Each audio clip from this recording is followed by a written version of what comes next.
ഉണ്ടാക്കിയെടുക്കാൻ സാറും ടീമിനും ഒക്കെ സാധിക്കട്ടെ എന്ന് കൂടി ആശംസിക്കുകയാണ്.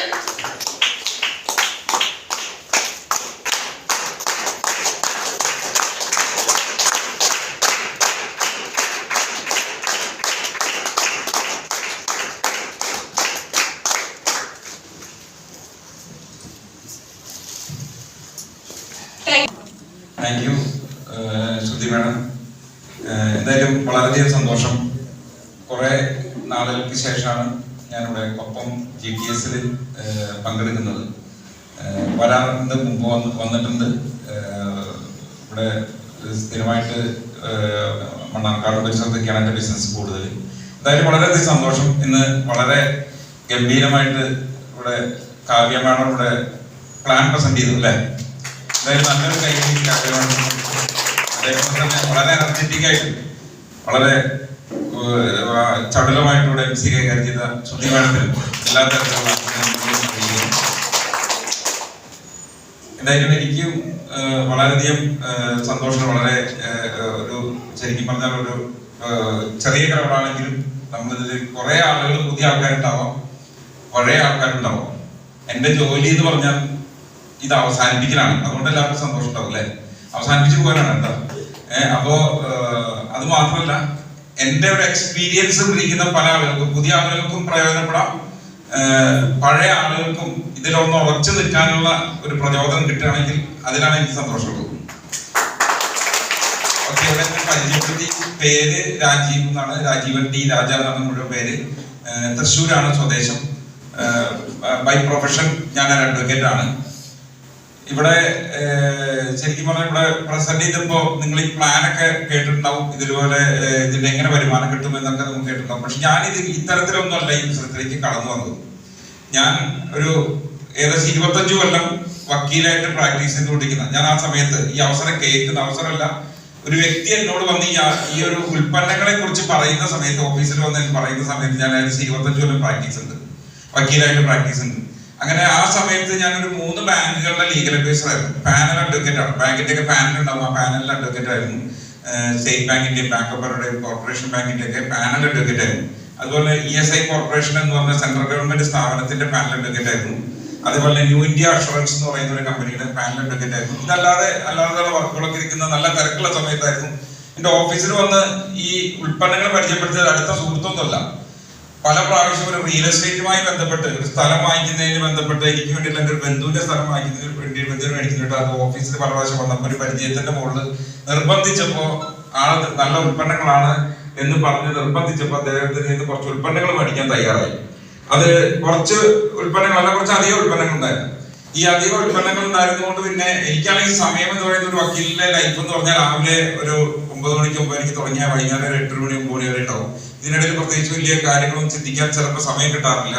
എങ്കിലും ഈ ഉൽപ്പന്നങ്ങൾ ഞാൻ ഉപയോഗിച്ചു, എൻ്റെ സുഹൃത്തുക്കൾക്ക് കുറച്ച് കൊടുത്തു, എൻ്റെ വീട്ടിൽ ഉപയോഗിച്ചു. അങ്ങനെ സമയം കഴിഞ്ഞു. കുറച്ച് ഈ വന്ന പരിചയപ്പെടുത്തി പിന്നീടൊന്നും പറഞ്ഞില്ല. കുറച്ച് ദിവസം കഴിഞ്ഞപ്പോൾ നല്ല സോപ്പാണ്, പേസ്റ്റാണ്, ഷാമ്പു ആണ്, ഇത് ഇനി എവിടുന്ന് കിട്ടും എന്ന് അന്വേഷിച്ച്, അവർക്ക് വേറെ കടകളിൽ അന്വേഷിച്ചാൽ കിട്ടില്ലല്ലോ, അവിടെ അന്വേഷിച്ചാൽ എവിടെ കിട്ടും എന്ന് പറഞ്ഞ് എൻ്റെ അടുത്ത് അന്വേഷിച്ചു വന്നു. അപ്പോ ഞാൻ ഈ സുഹൃത്തിനെ ഈ അദ്ദേഹത്തിനെ വിളിച്ച് ചോദിച്ചു എവിടെ കിട്ടും, എങ്ങനെ ഉൽപ്പന്നം കിട്ടും. ആള് പറഞ്ഞു ഇവിടെ ഒന്നും കിട്ടില്ല, കേരളത്തിലൊന്നും കിട്ടില്ല, കേരളത്തിൽ പുറത്ത് തമിഴ്നാട് പോയി മേടിക്കണം പറഞ്ഞു. അപ്പൊ ഞാൻ പറഞ്ഞു, ആള് പറഞ്ഞു കൊണ്ടുതരാം. അതിന്റെ കൂടെ ചോദിച്ചൊരു പ്രധാനപ്പെട്ട ഒരു കാര്യമുണ്ട്, അധിക വരുമാനത്തിന് താല്പര്യമുണ്ട്. ഇവിടെ ആരെങ്കിലും അധിക വരുമാനത്തിന് താല്പര്യമില്ലാത്ത ആൾക്കാരുണ്ടാവും. വരുമാനം വേണ്ടാത്ത ആൾക്കാരും അധിക വരുമാനം ഒക്കെ എല്ലാവരും മനസ്സിന് അധിക വരുമാനം എന്നുള്ളൊരു സംഗതി താല്പര്യമുണ്ടാവും. പല കാര്യങ്ങളോണ്ടാവും ആ താല്പര്യം. ചില ആൾക്ക് കടബാധ്യതകളുണ്ടായിരിക്കാം, ചില ഉത്തരവാദിത്തങ്ങൾ ഉണ്ടായിരിക്കാം, അല്ലെങ്കിൽ വലിയ സ്വപ്നങ്ങളും ആഗ്രഹങ്ങളും ഉള്ളവരുണ്ടായിരിക്കാം. എന്നെ സംബന്ധിച്ച് കടബാധ്യതകൾ ഉണ്ടായിട്ടല്ല, വലിയ ആഗ്രഹങ്ങളും സ്വപ്നങ്ങളും മനസ്സിലുള്ളത് കൊണ്ടാണ്. ഇതൊക്കെ പൈസ വേണം, വേണ്ടേ? വലിയ ആഗ്രഹങ്ങൾ പൂർത്തീകരിക്കാൻ പൈസ വേണ്ടേ? നമ്മൾക്ക് വിദേശ യാത്ര നടത്തണമെങ്കിലും അല്ലെങ്കിൽ യാത്രകളും എന്ത് യാത്ര നടത്തണമെങ്കിലും നല്ല വണ്ടി മേടിക്കണമെങ്കിലും നല്ല ഫോൺ മേടിക്കണം ഒക്കെ പൈസ വേണം. അപ്പൊ അധിക വരുമാനം എന്നുള്ളത് കോളേജ് കഴിഞ്ഞ് പഠിച്ച് ഇറങ്ങുന്ന കാലം തൊട്ട് തന്നെ അധിക വരുമാനം എന്നുള്ളത് എന്റെ മനസ്സിലുണ്ട്. കോളേജ് കഴിഞ്ഞ് ഡിഗ്രി BSc ആണ് പഠിച്ചത്. അപ്പോൾ തന്നെ മനസ്സിലാക്കണം. അതുകൊണ്ട് തന്നെ അഡീഷണൽ ഇൻകത്തിന് വേണ്ടി ട്രഡീഷണൽ ബിസിനസ്സുകൾക്ക് ആ സമയത്ത് ചെയ്തിരുന്നു. ഈ ട്രഡീഷണൽ ബിസിനസ് എന്ന് പറയുന്നത് നമുക്ക് അറിയാത്ത പണിയാണ്.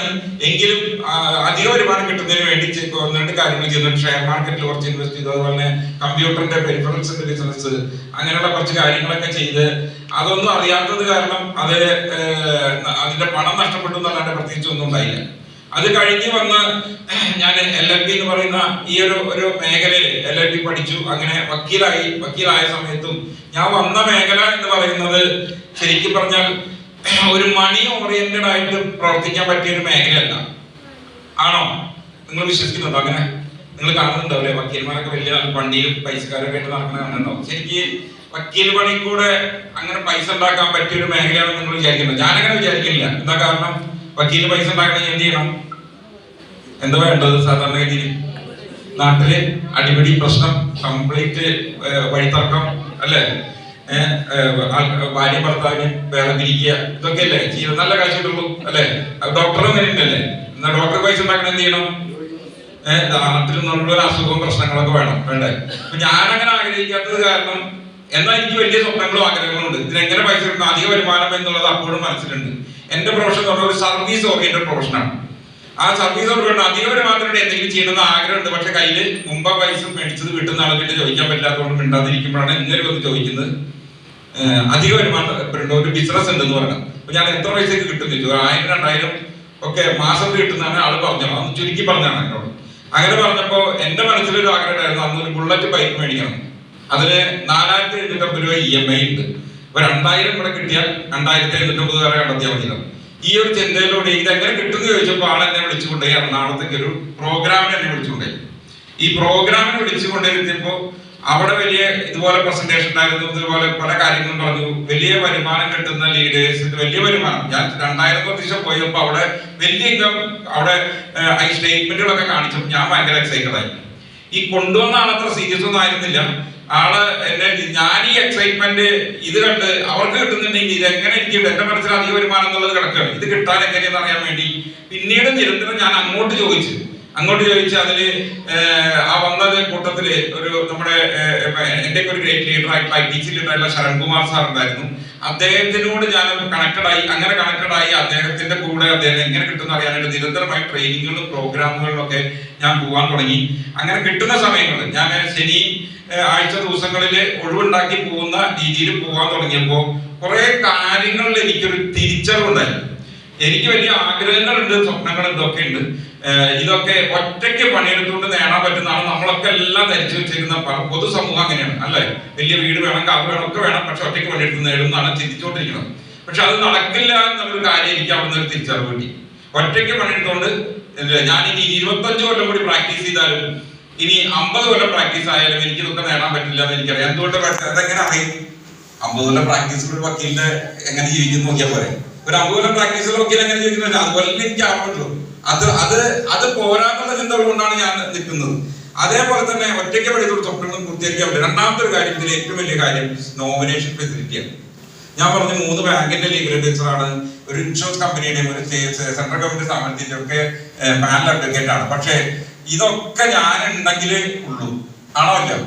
നാളെ ഞാനില്ലെങ്കിൽ എന്റെ വീട്ടിലേക്ക് ഒരു പൈസ പോലും കിട്ടില്ല. ഈ പണി എന്റെ വീട്ടിലെ ഭാര്യയ്ക്കും മക്കൾക്കും ആർക്കും ചെയ്യാൻ പറ്റില്ല.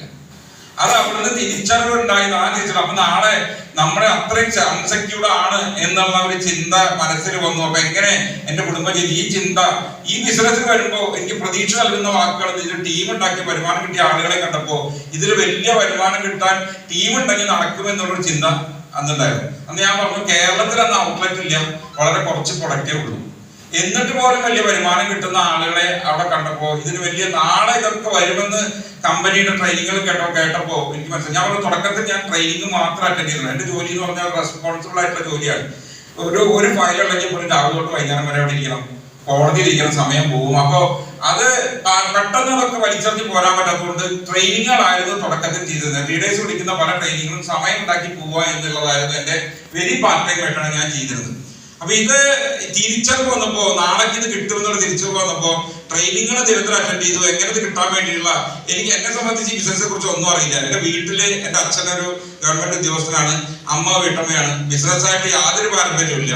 പക്ഷെ ഇതെങ്ങനെ അപ്പൊ ഇതെങ്ങനെ അറിയണമെങ്കിൽ എന്ത് ചെയ്യണം? ഇത് അറിവുള്ള ആൾക്കാർ പറയണത് അല്ലെങ്കിൽ എന്ത് കേൾക്കണം, അത് എന്റെ മനസ്സിലുണ്ടായിരുന്നു. ഞാൻ വക്കീലായതാണ് ഈ ബിസിനസ് വിജയിച്ചെന്ന് പല ആളുകൾ ചിന്തിക്കുന്നത്. ഒരിക്കലും അല്ല. വക്കീലിന്റെ ബുദ്ധി വെച്ച് ഈ ബിസിനസ് നേടാൻ പറ്റും നിങ്ങൾ ആരും വിചാരിക്കുന്നുണ്ടോ? നിങ്ങൾ പല ആൾക്കാരും പല മേഖലയിൽ നിന്ന് നാട്ടിൽ വിചാരിക്കുന്നുണ്ടോ അതിലുള്ള അറിവ് വെച്ചിട്ട് ഈ ബിസിനസ് വിജയിക്കാൻ പറ്റുമോ? ഒരിക്കലും വിജയിക്കാൻ പറ്റില്ല. ഞാൻ പള്ളിയിൽ പോകുമ്പോൾ ഒരു സ്ഥലത്ത് ബോർഡ് എഴുതി വെച്ചിട്ടുണ്ട്. ആ ബോർഡ് എഴുതി വെച്ചത് ഇങ്ങനെയാണ്: നിങ്ങൾ ശാസ്ത്രജ്ഞനായിരിക്കാം, ഡോക്ടറായിരിക്കാം, അല്ലെങ്കിൽ ഒരു വക്കീലായിരിക്കാം, പക്ഷെ വണ്ടി ഓടിക്കുമ്പോൾ എന്താണ്? ഡ്രൈവർ മാത്രമാണ്. ഇവിടെ ആ ഒരു ചിന്ത വേണം. നമ്മൾ എന്നേക്കാൾ ശരിക്കും പറഞ്ഞാൽ എനിക്കിപ്പോ 57 വയസ്സിന് 58 വയസ്സാവാറായി. എന്റെയൊക്കെ പ്രായം കുറഞ്ഞാണ് എന്റെ ലീഡേഴ്സ് എല്ലാവരും തന്നെ. ക്വാളിഫിക്കേഷനെ കുറിച്ച് പറയില്ല, പക്ഷേ ഞാനൊരു ഡിഗ്രി എടുത്തിട്ടുണ്ട്, LLB എടുത്തിട്ടുണ്ട്, ഒരു പ്രൊഫഷണൽ ഡിഗ്രി എടുത്തിട്ടുണ്ട്. പക്ഷെ എന്റെ ലീഡർമാരാരും അത് ചെയ്തില്ല. അതൊരു മെയിൻ പറയലല്ല, പക്ഷെ ഞാൻ ചിന്തിച്ചത് എന്താണെന്ന് അറിയോ? ഇവരെക്കാളൊക്കെ പ്രായം കുറഞ്ഞ ആളാണ് ഞാൻ. ഇവരെക്കാളൊക്കെ വിദ്യാഭ്യാസം കുറഞ്ഞ ആളാണ്. അതുകൊണ്ട് തന്നെ അവര് പറയുന്ന കാര്യങ്ങൾ കേട്ടാലേ നടക്കുള്ളൂ എന്നുള്ളത് കൊണ്ട് അവർ പറയുന്ന എല്ലാ കാര്യങ്ങളും ഞാൻ ചെയ്യാൻ തയ്യാറായി. അങ്ങനെ മുന്നോട്ട് പോകുന്ന സമയത്ത് എന്റെ അടുത്ത സുഹൃത്ത് എന്ന് പറഞ്ഞാൽ പ്രായം നോക്കണ്ട, എന്റെ ശരിക്ക് എന്നെക്കാളും വളരെ പകുതി പ്രായമെന്ന് പറയാം. അദ്ദേഹത്തിന് നൗഷാദ് സാറിനെ ആണ് ഞാൻ ആദ്യമായിട്ട് ഈ ബിസിനസ്സിലേക്ക് പരിചയപ്പെടുത്തിയത്. അദ്ദേഹം ഒരു ലാബ് തുടങ്ങിയിട്ടുണ്ടായിരുന്നുള്ളൂ. അപ്പോ ഈ ലാബ് തുടങ്ങിയ സമയത്ത് അദ്ദേഹത്തിനോട് വളരെ ഞാൻ മാനസികമായിട്ട് അടുപ്പുള്ള വ്യക്തിയാണ്. അദ്ദേഹത്തിന്റെ അടുത്ത് പോയി അവസരം പറഞ്ഞു, അദ്ദേഹം ചെയ്യാന്ന് പറഞ്ഞു. പക്ഷെ ലാബ് തുടങ്ങിയിട്ടില്ല, ഇങ്ങനെ നിർത്താൻ പറ്റില്ലല്ലോ. അപ്പൊ ഇങ്ങനെ പുറത്തിറക്കാതെ എന്തെങ്കിലും നടക്കില്ല എന്നുള്ള ചിന്ത മനസ്സിലുണ്ട്. അപ്പൊ ഞാൻ ഈ പറഞ്ഞ ബുള്ളറ്റ് ബൈക്ക് ഞാൻ വാങ്ങിച്ചു. ഈ ബിസിനസ് വന്ന ആത്മവിശ്വാസം കൊണ്ട് ഞാൻ ആ ബുള്ളറ്റ് ബൈക്ക് മേടിച്ചു. പുതിയ ബുള്ളറ്റ് ബൈക്കും കൊണ്ട് തൃശ്ശൂരിൽ നിന്ന് പോറക്കുളം വരെ വന്ന് അദ്ദേഹത്തിന്റെ ലാബിൽ പോയി ഉച്ച കഴിഞ്ഞ് എനിക്ക് പാർട്ട് ടൈം അവിടെ പോയിരിക്കും. അദ്ദേഹത്തിന് വണ്ടി ഓടിക്കണം, ബുള്ളറ്റ് മേടിക്കണം എന്ന് ആഗ്രഹം. ചെറുപ്പക്കാരനാണല്ലോ. അപ്പൊ ചെറുപ്പക്കാരനാണോണ്ട് വണ്ടി ഓടിക്കണം. എന്റെ മോട്ടീവ് ആയിരുന്നു ആളെ പുറത്തിറക്കാനോ. അങ്ങനെ ഞങ്ങൾ രണ്ടാളും ഒരുമിച്ച് വർക്ക് തുടങ്ങി. അങ്ങനെ പതുക്കെ ബിസിനസ് 2 ഓർഗനൈസേഷനില് ആലുവ, എറണാകുളത്തൊക്കെ ആയിട്ട് കുറച്ചുപേരെ പരിചയപ്പെടുത്തി. അങ്ങനെ ബിസിനസ് പതുക്കെ മുന്നേക്ക് പോയിക്കൊണ്ടിരിക്കുന്ന സമയത്ത് ഒരു ഘട്ടം വന്നപ്പോ വരുമാനം കൂടി വന്നു.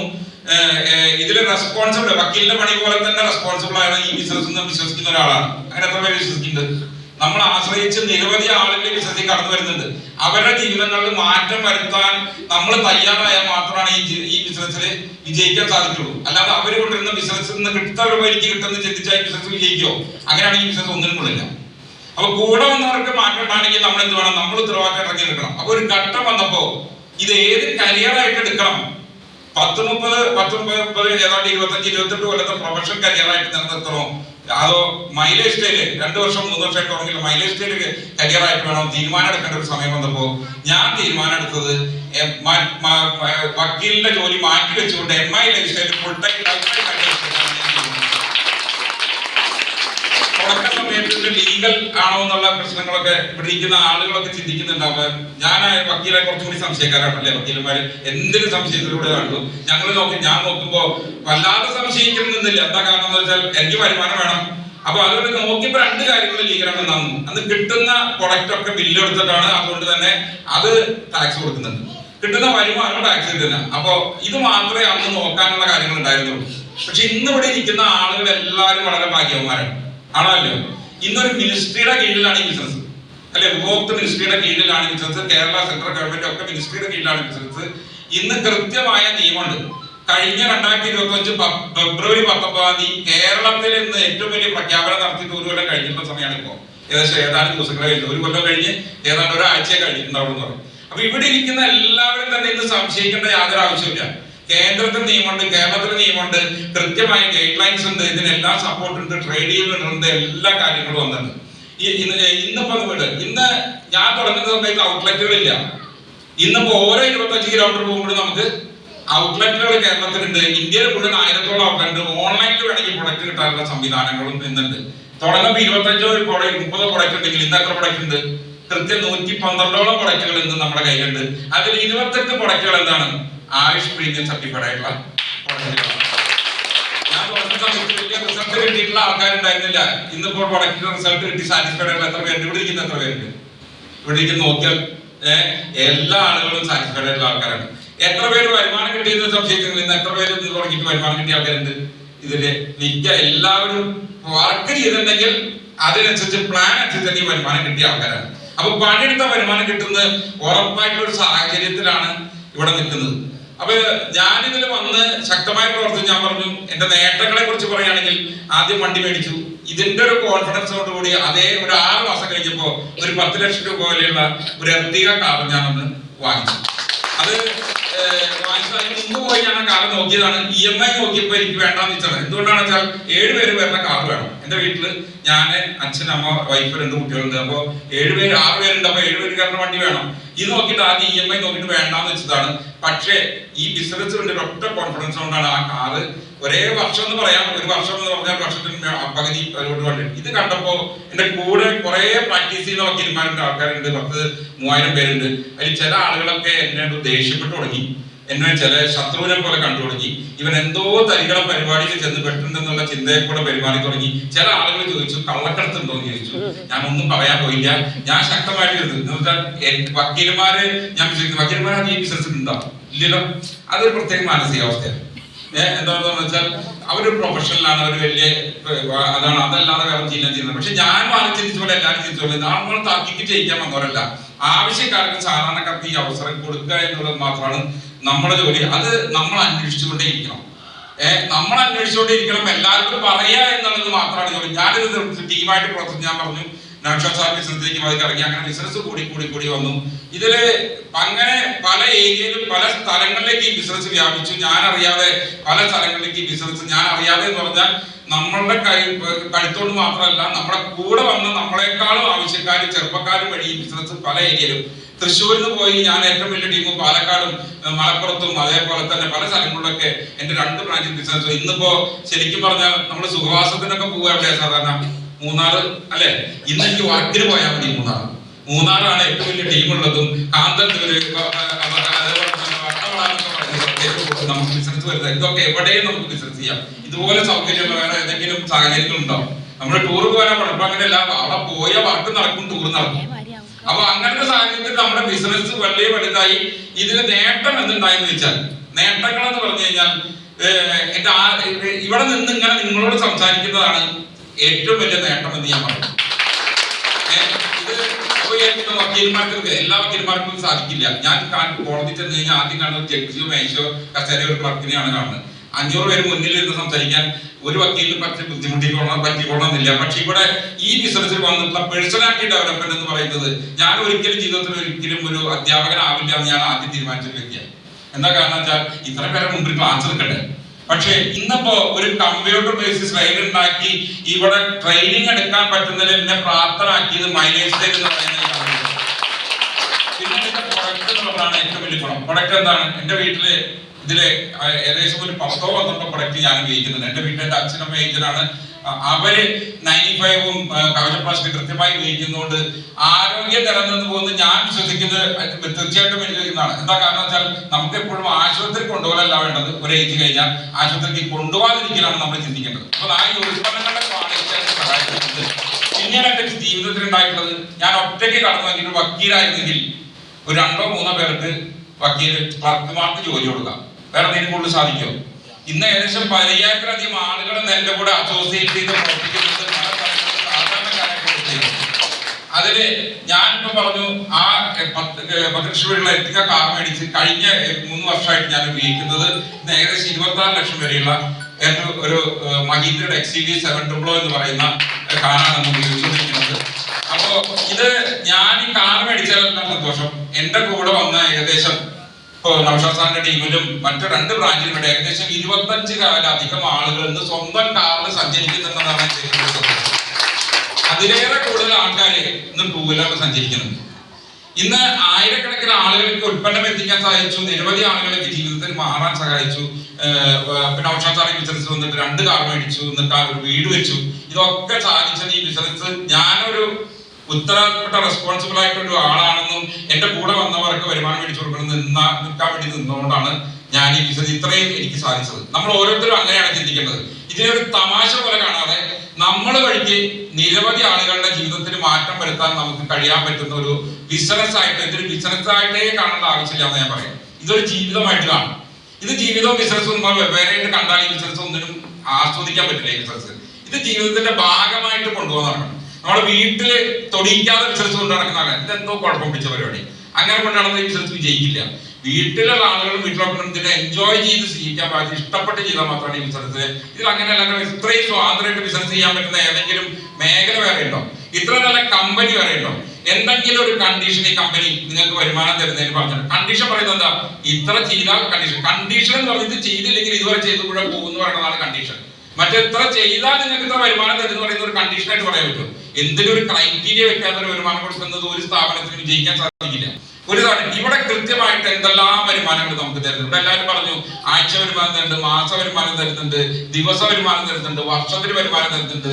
എത്രയോ വരുമാനങ്ങൾ നിങ്ങൾ നാളെ ഇല്ലെങ്കിലും നിങ്ങളുടെ കുടുംബത്തിന്റെ ഉത്തരവാദിത്വം മുഴുവൻ തരുന്ന വരുമാനം നിങ്ങൾക്ക് കുടുംബത്തിലേക്ക് സംരക്ഷിച്ചിട്ട് വരുന്നത്. ഏകദേശം നാളൊരു ഇതിന് പറഞ്ഞ 2500-ലധികം ഇതിന്റെ നോമിനേഷൻ ഫെസിലിറ്റി അനുഭവിച്ചുകൊണ്ടിരിക്കുന്ന, ആസ്വദിക്കുന്ന, അല്ലെങ്കിൽ അത് കിട്ടിക്കൊണ്ടിരിക്കുന്ന 2500-ലധികം ആളുകൾ ഇന്ത്യയിൽ നിന്നുണ്ടാവും. ഇത് ചെറിയ കാര്യമാണോ?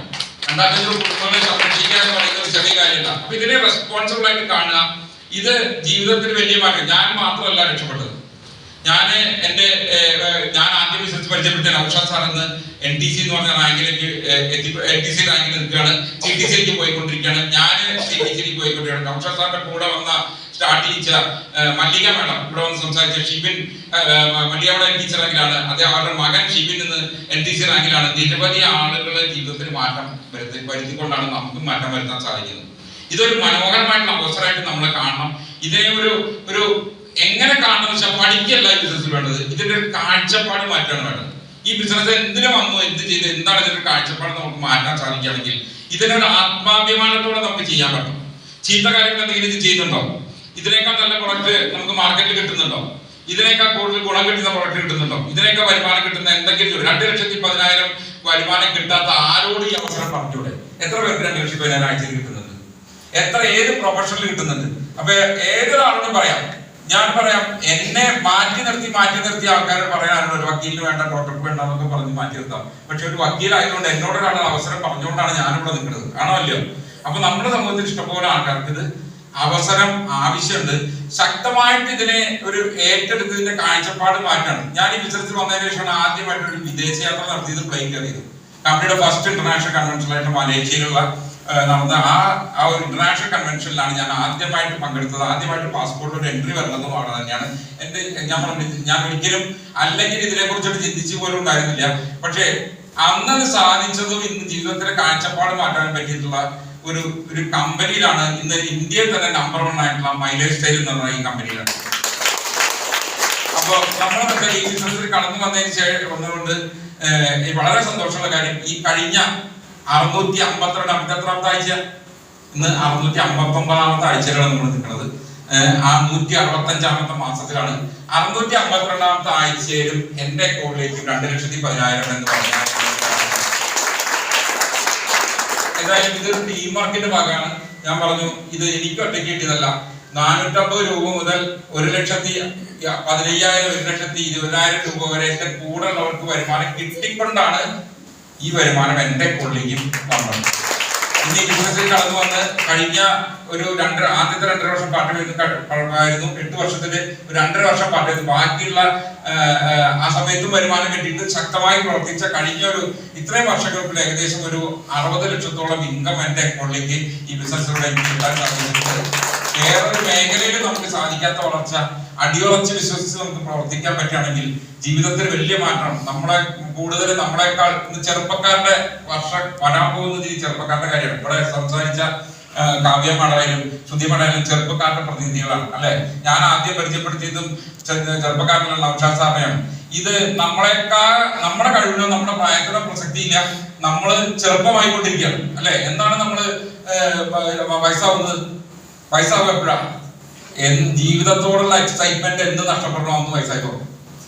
ജീവിതത്തിനോടുള്ള എക്സൈറ്റ്മെന്റ് എന്ന് നഷ്ടപ്പെടണോ അന്ന് വയസ്സായി തുടങ്ങും. അല്ലാണ്ട് ബാക്കി നോക്കാൻ നമ്പർ മാത്രമാണ്. ഞാൻ എന്നും എക്സൈറ്റഡ് ആണ്. എന്നും പ്രശ്നത്തിന് എക്സൈറ്റഡ് നമ്മുടെ ഇരിക്കുമ്പോഴും ഈ ബിസിനസിന്റെ കാര്യങ്ങൾ നമ്മുടെ ജീവിതത്തിന്റെ എത്ര വ്യത്യസ്തമായിട്ടല്ല കാണണം. ഇത് എൻജോയ് ചെയ്യണം. ഇവിടെ വരുന്ന ഈ വണ്ടിയിലെ യാത്ര, വണ്ടി ഓടിക്കുന്ന ചെയ്യാം, അല്ലെങ്കിൽ പതിവ് പെട്രോൾ അടിക്കുന്നല്ലോ ഓണല്ലോ എന്നൊക്കെ വിചാരിച്ചാൽ നമുക്ക് എന്തെങ്കിലും ഒരു സിനിമ കാണാൻ പോവാണ്. സിനിമ അടിപൊളി സർവമായ കാണാൻ പോവാണ്. പോണതിന് മുമ്പ് നമ്മളിന്ന് വീട്ടിൽ നിന്ന് ഓട്ടോറിക്ഷ കയറണ്ടേ, അവിടെ പോയി ടിക്കറ്റ് എടുക്കണ്ടേ, അവിടെ പോയി 2.5 മണിക്കൂർ ഇരിക്കണ്ടേ ചിന്തിച്ചാൽ എന്തെങ്കിലും ആ സിനിമയ്ക്ക് വല്ല ഗുണമുണ്ടാവും? വല്ല ഗുണമുണ്ടാവും? നമ്മൾ ആ എൻഡ് പ്രൊഡക്റ്റിന്റെ ഒരു എക്സൈറ്റ്മെന്റ് നമ്മുടെ മനസ്സിലുണ്ടാവും. ജീവിതത്തിൽ പ്രതീക്ഷയാണ് നമ്മളെല്ലാം മുന്നോട്ടായിരിക്കുന്നത്. അപ്പൊ അവർ നമ്മുടെ ഈ ബിസിനസ്സിലെ കൂടെ വരുന്നവര് TC ആയി, ATC ആയി, DTC ആയി, ZTC ആയി, അങ്ങനെ റാങ്കുകൾ പറഞ്ഞ ഒരു ഡയമണ്ട് നമ്മുടെ 2 ഓർഗനൈസേഷനിൽ നിൽക്കുന്നത് നിങ്ങളെ എക്സൈറ്റിപ്പിക്കുന്നുണ്ടെങ്കിൽ ഈ ബിസിനസ് ഏറ്റവും നല്ല ബിസിനസ്സാണ്. അല്ലെങ്കിൽ അവൻ വരുമ്പോൾ 450 കിട്ടുന്നത് ചിന്തിച്ചാൽ ഒന്നിനും കൊള്ളാത്ത ബിസിനസ്സാണ്. അപ്പൊ വർക്ക് ചെയ്താൽ, ശക്തമായിട്ട് പ്രവർത്തിച്ചാൽ, സ്വാതന്ത്ര്യത്തോടെ പ്രവർത്തിച്ചാൽ വരുമാനം കിട്ടാൻ വരുന്ന ഏറ്റവും നല്ല അവസരത്തിലാണ്. ശക്തമായിട്ട് ഇതിനെ കാഴ്ചപ്പാടുകൾ മാറ്റി, ഇതിന്റെ കാഴ്ചപ്പാട് മാറ്റാൻ ഒറ്റ വഴിയുള്ളൂ. വേറെ പുറത്ത് പോയിട്ട് കാഴ്ചപ്പാട് മാറ്റാൻ വെച്ചിട്ട് കാര്യമില്ല. ഇതിന്റെ ലീഡർമാർ വിളിക്കുന്ന പ്രോഗ്രാമുകളിൽ മാക്സിമം ചെന്നിരിക്കുക, ക്യൂന്ന് പുറത്ത് പോകാതിരിക്കുക. ക്യൂന്ന് പുറത്ത് പോകാൻ പുറകിൽ നിന്ന് തള്ളാൻ ആളുണ്ടാവും, മുമ്പൊന്നും വലിക്കാൻ ആളുണ്ടാവും. ഇതിന് പുറത്ത് പോയാൽ ഒന്നും കിട്ടില്ല കേട്ടോ. വീണ്ടും ഏറ്റവും പുറകിൽ പോയി നിൽക്കേണ്ടി. അപ്പൊ പുറകിൽ പോകാണ്ട് ഇതിനൊപ്പം സഞ്ചരിച്ചാൽ ഒരു ബുദ്ധിയില്ലെങ്കിലും പൊട്ടനായ പൊട്ടൻഷ്യൽ ആയിട്ട് നമുക്ക് മുന്നോട്ട് പോകാം. പൊട്ടനെ പോലെ നിന്ന് കൊടുക്കാൻ തയ്യാറാവുക. വലിയ വിജയങ്ങളിൽ തയ്യാറായ വലിയ വിജയങ്ങൾ ഉണ്ടാക്കാൻ പറ്റുന്ന അവസരമാണ്. ശക്തമായിട്ട് എല്ലാവരും ഇതിനെ ഏറ്റെടുക്കുക. എന്തായാലും ഇവിടെ വേദിയിൽ നിന്ന എല്ലാവർക്കും, എല്ലാ ലീഡർമാർക്കും പ്രത്യേകിച്ച് അഭിനന്ദനങ്ങളും അതിൽ നന്ദിയും രേഖപ്പെടുത്തുകയാണ്. നമ്മുടെ ഡ്യൂട്ടിയാണെന്നാണ് ഞാൻ വിചാരിക്കുന്നത്. എവിടെയായാലും നമ്മളെ കിട്ടിയിട്ടുള്ള അപ്ഡേറ്റ് മറ്റുള്ളവർക്ക് പറഞ്ഞു കൊടുക്കുക എന്നുള്ളതാണ് നമ്മുടെ ജോലി. ഇത് നമ്മൾ ഒരു ചീഫ് ഗസ്റ്റോ ഒന്നും കണ്ടിട്ടില്ല.